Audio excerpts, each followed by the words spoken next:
किशन एक छोटा किसान था जो अपने गांव के एक कोने में रहता था।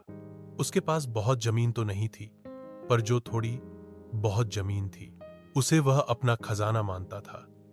हर सुबह सूरज की पहली किरण के साथ ही वह खेत की ओर निकल पड़ता, कंधे पर हल और हाथ में उम्मीदें लिए।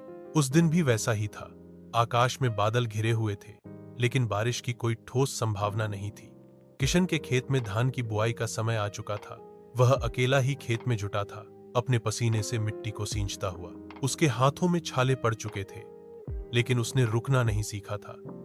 जब बाकी लोग दोपहर की गर्मी से बचने घर चले जाते, किशन तब भी खेत में लगा रहता।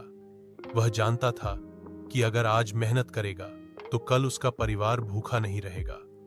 खेत ही उसकी जिंदगी थी। वहीं वह जीता था, वहीं सपने बोता था और वहीं उम्मीदें काटता था। गांव के कुछ लोग उसका मजाक उड़ाते थे, कहते, किशन, तू अकेला क्या कर लेगा? आजकल तो बिना मशीन के कुछ नहीं होता।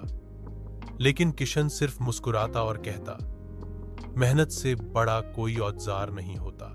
धीरे धीरे मौसम ने साथ दिया। एक दिन आखिरकार बारिश आई।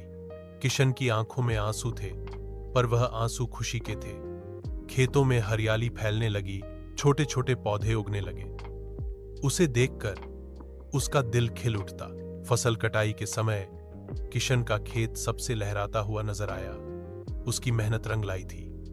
गांव के लोग भी अब उसकी तारीफ करने लगे। उन्होंने देखा कि बिना बड़ी मशीनों और बड़ी जमीन के भी अगर लगन हो तो कोई भी किसान अपनी तकदीर बदल सकता है। किशन ने साबित कर दिया कि असली ताकत मिट्टी से प्यार करने में है और उस पर बेहिसाब मेहनत करने में।